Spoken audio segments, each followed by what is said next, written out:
ತತ್ಪದಂ ದರ್ಶಿತಂ ಯೇನ ತಸ್ಮೈ ಶ್ರೀ ಗುರವೇ ನಮಃ. ನಮ್ಮೆಲ್ಲರ ಅಚ್ಚುಮೆಚ್ಚಿನ ಪ್ರೀತಿಯ ಪರಮ ಪೂಜ್ಯ ಗುರುಗಳು ವಿಶ್ವಪ್ರೇಮಿ ಶ್ರೀ ಶ್ರೀಕಾಂತಾನಂದ ಸರಸ್ವತಿಯವರ ಪಾದಗಳಿಗೆ ಭಕ್ತಿಪೂರ್ವಕವಾಗಿ ನನ್ನ ನಮಸ್ಕಾರಗಳನ್ನ ನಾನು ಅರ್ಪಿಸ್ತಾ ಇದ್ದೀನಿ. ಹಾಗೆ ಅಪ್ಪನ ಜೊತೆ ಯಾವತ್ತೂ ಅವರು ಅತ್ಯಂತ ಯೋಗ್ಯವಾದಂತಹ ಮಹಾತ್ಮರನ್ನೇ ಅವರು ಆರಿಸ್ಕೊಂಡಿರ್ತಾರೆ.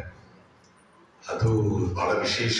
ಅವರು ಅಲ್ಲಿ ಎಲ್ಲಿದ್ರು ಅವರು ಭಕ್ತರ ಜೊತೆಗೆ ಮಹಾತ್ಮರನ್ನು ಹಂಗೆ ಆಕರ್ಷಣೆ ಮಾಡ್ತಾರೆ.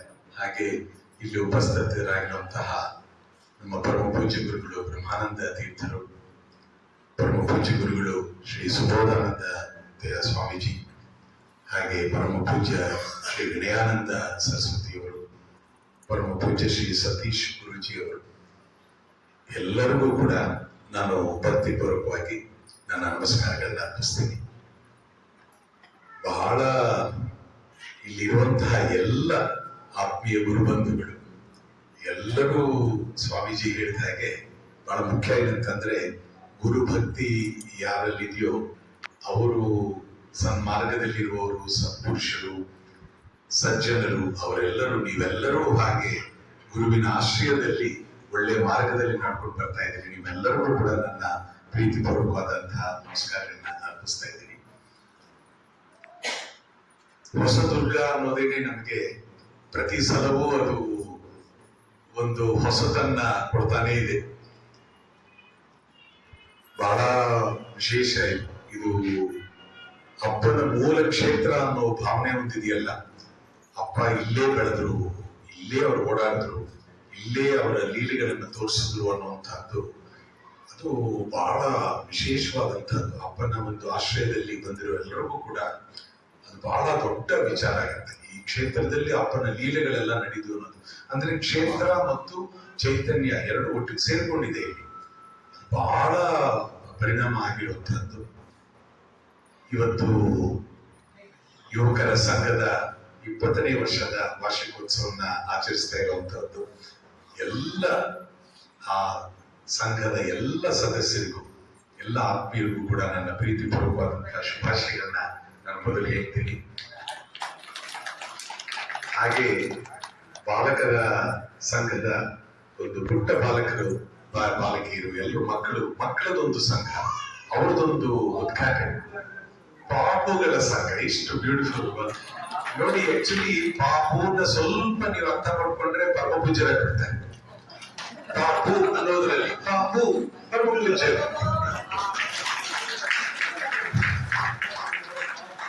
ಪಾಪು ಅಂತ ಬರೀತಾರೆ, ಪರಮ ಪೂಜ್ಯ ಅಂತ ಪಾಪು ಅಂತ ಬರೀತಾರೆ ಇನ್ವಿಟೇಷನ್ಗಳಲ್ಲಿ ಪರಮ ಪೂಜ್ಯ. ಯಾಕಂದ್ರೆ ತುಂಬಾ ಉದ್ದಕ್ಕೆ ಬರೆಯೋದು ಅದು ಕಷ್ಟ ಆಗತ್ತೆ ಅಂತಂದ್ರೆ ಪಾಪು ಸ್ವಾಮೀಜಿ, ಪಾಪು ಸ್ವಾಮೀಜಿ ಅಂತ.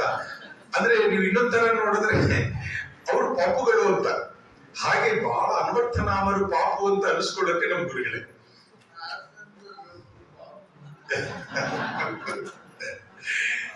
ಯಾವತ್ತು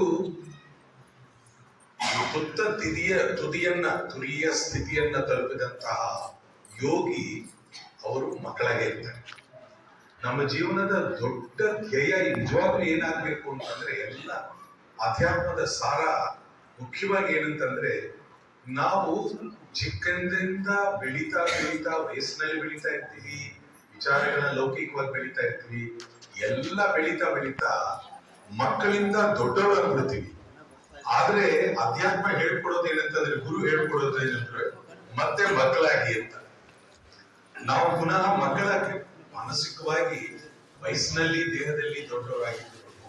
ಮಕ್ಕಳ ಒಂದು ಮನಸ್ಥಿತಿಯನ್ನ, ಆ ಶುದ್ಧತೆಯನ್ನ, ಆ ಪ್ರೀತಿಯನ್ನ ನಾವು ಬೆಳೆಸ್ಕೊಳ್ಬೇಕು.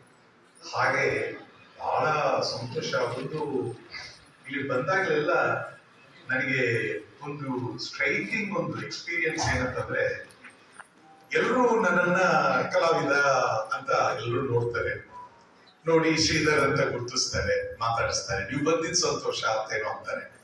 ಆದ್ರೆ ನನಗೆ ಇಲ್ಲಿರುವಂತಹ ಯುವಕರು ಯಾರು, ನಮ್ಮ ಮರಿಯಮ್ಮ, ಇವರೆಲ್ಲರೂ ನಮ್ಮ ಅದು ಗುರುಗಳ ಬಂಧುಗಳನ್ನೆಲ್ಲರೂ ನೋಡ್ತಾ ಇದ್ರೆ ನನಗನ್ಸುತ್ತೆ, ನಿಜವಾದ ಸ್ಟಾರ್ಗಳು ನೀವೇ ಅಂತ.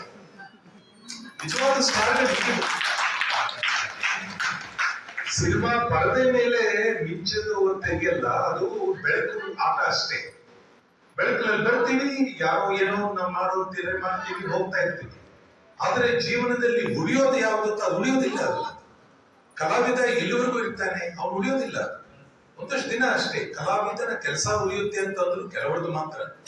ಆದ್ರೆ ನಿಜವಾಗ್ಲೂ ಉಳಿಯೋದು ಯಾವುದು ಅಂತಂದ್ರೆ ಪರಮಾತ್ಮನ ಜೊತೆಗೆ, ಸದ್ಗುರುಗಳ ಜೊತೆಗೆ ಇದ್ದು ಪ್ರತಿ ಕ್ಷಣ ಅವರ ಜೊತೆ ಇದ್ದು ಆ ಗಳಿಗೆಗಳನ್ನ, ಆ ಸ್ಪರ್ಶವನ್ನ, ಕರುಣೆಯನ್ನ ಅನುಭವಿಸ್ತಾ ಬೆಳೆಯೋದಿದೆಯಲ್ಲ, ಅದಕ್ಕಿಂತ ದೊಡ್ಡ ಅದೃಷ್ಟ ಇಲ್ಲ. ನಿಜವಾಗ್ಲೂ ದೊಡ್ಡ ಆ ರೀತಿಯಲ್ಲಿ ಸ್ಟಾರ್ಗಳಂತಂದ್ರೆ ನೀವುಗಳೇ. ಅಪ್ಪನನ್ನ ಮಗುವಾಗಿದ್ದ ನೋಡಿದಿರಲ್ಲ ಅಂತ ನಾನು ನೆನೆಸ್ಕೊಂಡಾಗಲಿಲ್ಲ, ಇವಾಗ ಭಾಗ್ಯ ನನಗೆ ಇಲ್ಲಿವಲ್ಲ ಅಂತ ಅನ್ಸುತ್ತೆ. ಯಾವಾಗ ನಮ್ಮ ಜೀವನದಲ್ಲಿ ಇವಾಗ 4-5 ವರ್ಷಗಳ ಹಿಂದೆ ಅಪ್ಪ ನೋಡಿದ್ದು, ಅವಾಗ ಈ ಸ್ಥಿತಿನಲ್ಲಿ ನೋಡ್ತಾ ಇದ್ದೇನೆ. ಆದ್ರೆ ಆ ಮಗುವಾಗಿದ್ದಾಗ್ಲಿಂದಾನೇ ಅಪ್ಪರ ಪ್ರಖರತೆ, ಆ ತೀಕ್ಷ್ಣತೆ, ಆ ಸ್ಟ್ರಾಂಗ್ ವೈಬ್ರೇಷನ್, ಅವ್ರು ಹೇಳ್ತಾ ಇದ್ದಂತ ವಿಚಾರಗಳು, ಅದನ್ನೆಲ್ಲ ಅನುಭವಿಸಿದ್ರೆ ನೀವೆಲ್ಲರೂ ತುಂಬಾ ತುಂಬಾ ದೊಡ್ಡ ಅದೃಷ್ಟ. ಅದು ನಿಮ್ಮ ಜೀವನದಲ್ಲಿ ಬಹಳ ದೊಡ್ಡ ಬೀಜವನ್ನು ಅವ್ರು ಬಿತ್ತಿ ನೀವು ಬೆಳೆಯೋಕೆ ಒಂದು ಆಶೀರ್ವಾದವನ್ನು ಅವರು ಮಾಡಿದ್ದಾರೆ. ಹಾಗಾಗಿ ಯುವಕರ ಸಂಘದ ಎಲ್ಲರಿಗೂ ಕೂಡ ನಾನು ಮೊದಲ ಪಾದಗಳಿಗೆ ಎಲ್ಲರಿಗೂ ನೀವು ನಮಸ್ಕಾರ ಮಾಡ್ತೇನೆ.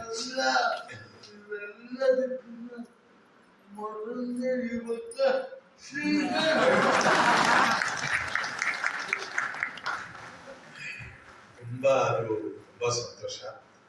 ಯುವಕರಾಗಿದ್ದಾಗ ನೀವು 20 ವರ್ಷಗಳ ಹಿಂದೆ ಅಂತಂದ್ರೆ ಎಷ್ಟು ವಯಸ್ಸಿನವರಾಗಿರ್ತೀರಾ, ಈಗ ನೀವೆಲ್ಲರೂ ದೊಡ್ಡವರಾಗಿದ್ದೀರಾ.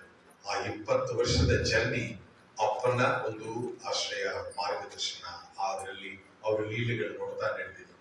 ಇದನ್ನ ಎಷ್ಟು ನಮ್ಮಲ್ಲಿ ಶ್ರದ್ಧೆ ನಿಷ್ಠೆ ಇರುತ್ತೋ ಅಷ್ಟು ಫಲ.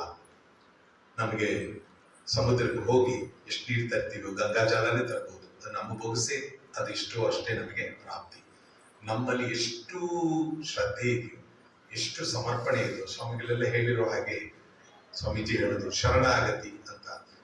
ಅದು ಬಹಳ ದೊಡ್ಡ ಶಬ್ದ ಅಲ್ವಾ? ಶರಣಾಗತರಾಗೋದು ಅಂತಂದ್ರೆ ಯಾವ್ದಕ್ಕೆ ನಾವು ಶರಣಾಗ್ತೀವಿ? ಶರಣಾಗತರಾಗೋದು ಅನ್ನುವಂತ ಸ್ಥಿತಿ ಅನುಭವಿಸದೇ ಒಂದು ದೊಡ್ಡ ಒಂದು ಯೋಗ. ಅದು ಸುಲಭ ಅಲ್ಲ. ಶರಣಾಗತರಾಗಿ ಎಲ್ಲವನ್ನೂ ಬಿಟ್ಟು ನೀನೇ ಅಂತ ನಾವು ಹೋಗೋದು. ನಾವು ಎಷ್ಟು ಬ್ಯಾಗೇಜ್ ಇಟ್ಕೊಂಡಿರ್ತೀವಿ ಒಳಗಡೆ, ಪಾಕೆಟ್ಗಳಲ್ಲಿ ಎಲ್ಲಾ ಕಡೆನೂ ನಾವು ನಮ್ಗೆ ಬೇಡದೇ ಇರೋದೆಲ್ಲ ತುಂಬಿಸ್ಕೊಂಡಿರ್ತೀವಿ ಲೈಫಲ್ಲಿ.